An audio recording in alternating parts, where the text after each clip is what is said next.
Racikan Berita 1. Assalamualaikum warahmatullahi wabarakatuh. Saudara-saudara sekalian, kita jumpa lagi. Anda bersama UI Watch Plus dalam kerjasama dengan Masa Depan Institute. Jadi Anda berhadapan dengan Ishak Rafiq, Direktur Eksekutif Masa Depan Institute dan eksponen UI Watch Plus.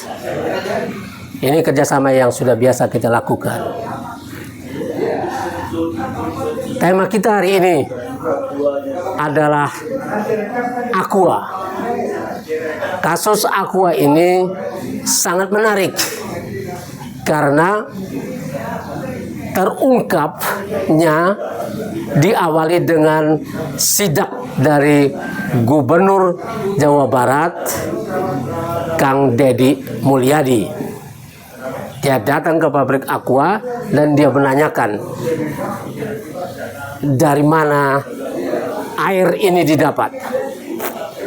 Dia tanya apakah ini air permukaan? Bukan, katanya. Apakah ini air pegunungan? Secara real bukan, karena didapat dari mengebor air tanah dengan kedalaman sampai 100 meter ke bawah. Jadi semacam artesis. Ini bisa dilakukan oleh siapa saja. Tapi kalau sebuah perusahaan asing multinasional datang ke kita dan cuma bawa alat bor ke sini, kemudian menjualnya sebagai air pegunungan, ini kasus pertamanya adalah penipuan dan ini tidak boleh dibiarkan. Rakyat Indonesia sudah terlanjur mencintai Aqua karena menganggap ini diambil dari air pegunungan yang sejuk, yang dingin, yang bersih, yang steril itu. Tapi ternyata diambil dari tanah yang bisa dilakukan oleh penduduk setempat.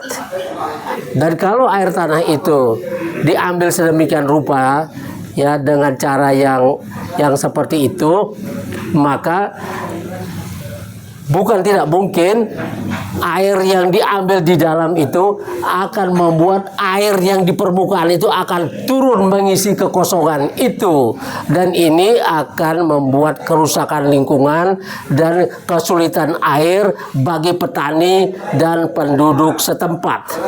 Dan penduduk setempat itu menjadi tidak mendapat manfaat dari adanya pabrik Aqua di situ.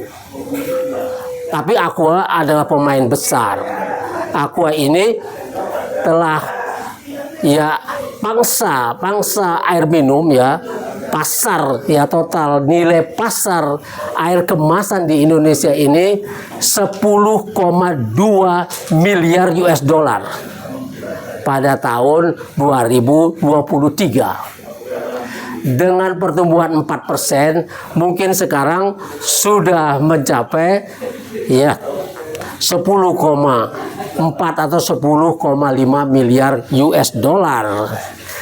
Dengan kurs saat ini 16.300 sampai 16.500, itu nilainya sudah mencapai di atas 160 triliun lebih. Mungkin sudah mencapai 170 triliun lebih. Ini pangsa pasar air kemasan di Indonesia.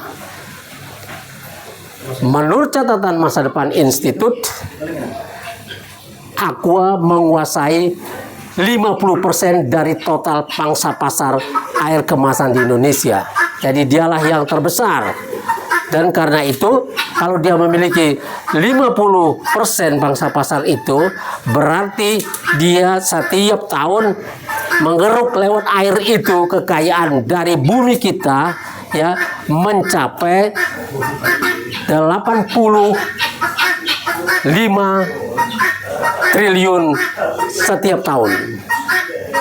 Dan berapa yang diberikan kepada pemerintah, kepada PDAM yang mengaku bekerja sama selama ini dan awalnya seperti memasok kepada Aqua adalah 600 miliar. ya bukan 600 miliar, 600 juta rupiah saja setiap bulan.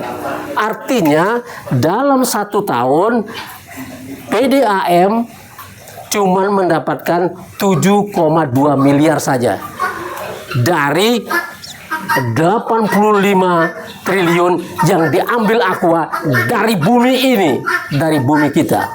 Nah ini kalau kita berpegang pada anggaran Undang-Undang Dasar 1945 pasal 33, maka mestinya ada pembagian yang adil di sini.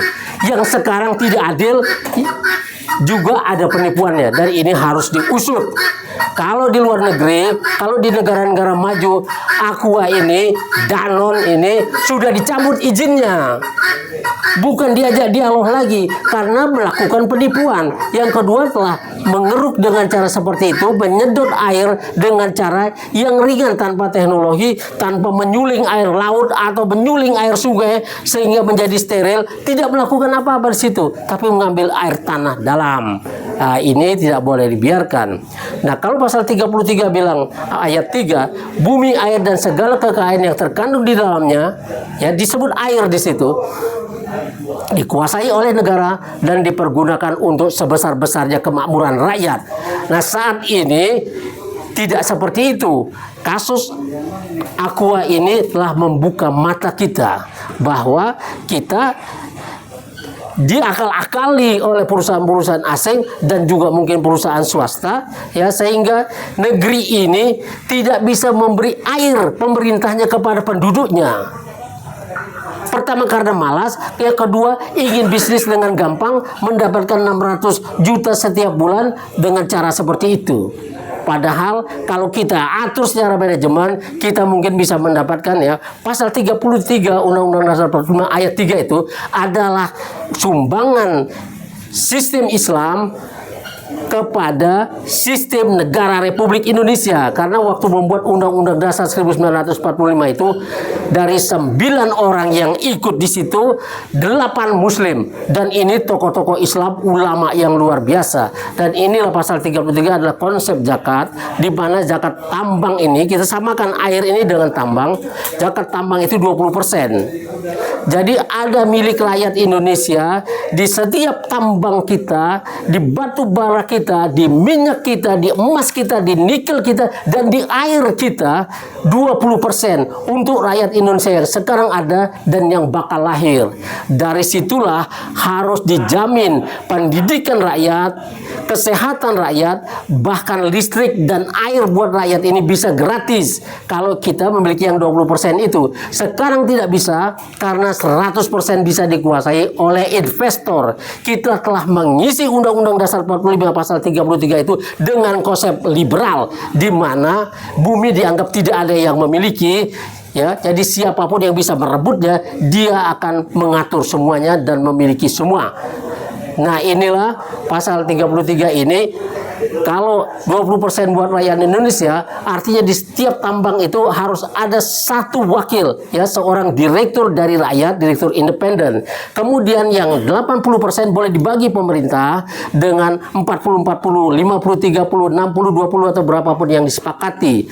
Jadi kalau kita ambil 40-40, 50-50 kata orang Madura, maka yang kita bisa dapat itu pemerintah dapat 40%, Danone 40%, dan rakyat Indonesia 20%. Jadi kita bisa dapat 60% dari 85 triliun yang dikeduk oleh Aqua dari bumi kita. Dan inilah yang harus dibikin aturannya. Apa yang dilakukan oleh Deddy Mulyadi dengan keinginan yang sangat terbatas, ya, dia sudah melakukan sidak, tapi keinginannya cuma memindahkan kantor pusat Aqua dari Jakarta ke Jawa Barat. Ini terlalu kecil. Demikian saudara-saudara sekalian. Wassalamualaikum warahmatullahi wabarakatuh.